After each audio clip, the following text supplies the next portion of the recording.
Hello and welcome to another round of Fight the Flerf.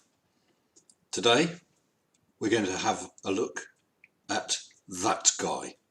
We've looked at him before, but he's still out there, still pumping rubbish out onto the internet.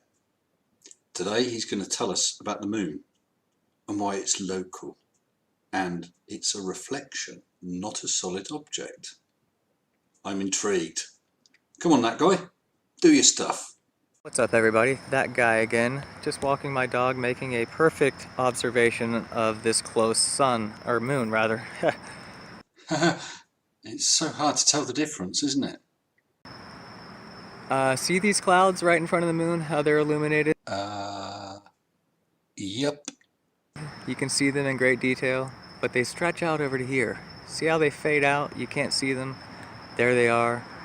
They stretch out over here. You can't really see them anymore.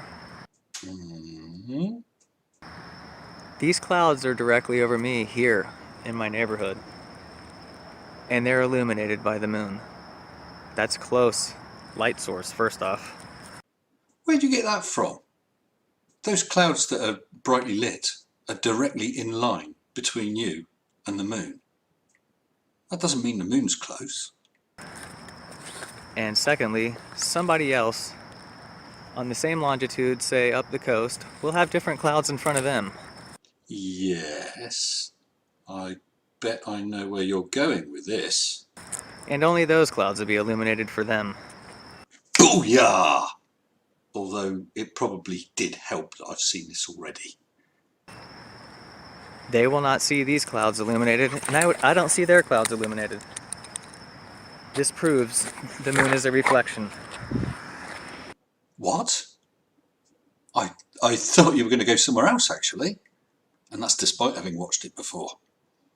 I didn't think you could be so dumb as to say it again. Look, you might claim all sorts of things because clouds are lit up where you are and different clouds are lit up where they are, but how does that show that the moon is a reflection? What is it a reflection of? And what is the surface that this reflection is appearing on? You're weird. Sorry, my dog's jumping on me. This proves the moon is a reflection. Or it proves that even your dog thinks, don't do this, don't record it, don't post it on the YouTube, you'll look like an idiot again. Next time, can we speak to the dog? And can't possibly be a solid object 245,000 miles away. Why? What on earth in this lame-ass video that you've posted, what on earth indicates it's a reflection? What on earth indicates it's not solid? What on earth indicates it's not 250,000 miles away? Just have a look at some of these beautiful photos and have a think about it. What exactly is this supposed to be reflecting on? Your dome. If it was a dome, then it would all be distorted. But the moon always looks exactly the same shape apart from the portion of it that's in shadow. And in these craters, you can see shadows. How can that be if the moon is either a reflection or a light source? Plus, of course, you can bounce radio waves off of it and measure the distance, which confirms the quarter of a million miles away.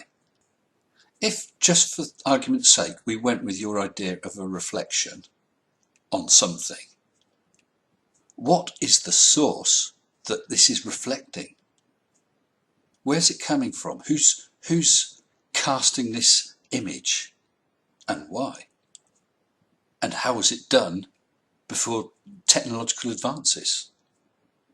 And finally, of course, we've landed on it, which is a bit tough to do on a reflection. But let's actually address your point about the area of clouds that are lit up. The reason is all to do with angles. The light coming directly to you then gets scattered a bit by the clouds. That is nicely lit up. The light going over there is scattered that way. You can't see it. A way to demonstrate this is Go into a darkened room with a single light bulb. Hold up a sheet of paper. You can see the bright glow of the light bulb shining through. Now move your head and the bright glow will move. But nothing else has changed. That light source is still in the same place. That's all we're talking about, is angles and scattering of light. I'm sorry, Mr. That Guy, but it's another bunch of fail from you. Till next time, keep it flat. Very wise. End the video quickly and run away, and hope that nobody notices. Too late. Well, at this point, I've decided it's probably fairest to conduct an experiment with cheese. Okay, so what I've got here is a little light which is going to represent the moon. And just here we have a little That Guy made from cheese. And he is going to... Arnold? Arnold? What? Arnold, what? You're spoiling the experiment, Arnold. This isn't going too well. Arnold. Oh dear. I'm sorry, Mr. That Guy, but I'm afraid that Arnold, Slayer of Flerfs, has decimated you.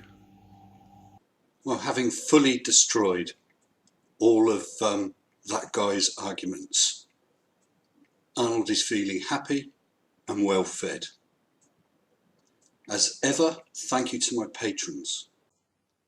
My wonderful patrons: Bernard Godfrey, Elizabeth Schneider, Frank Kelly, Frederick Sigard, John Calvin Hobbs, Mick Farnham, Mitch Goldstein, Simon D, and Steve Pleggy.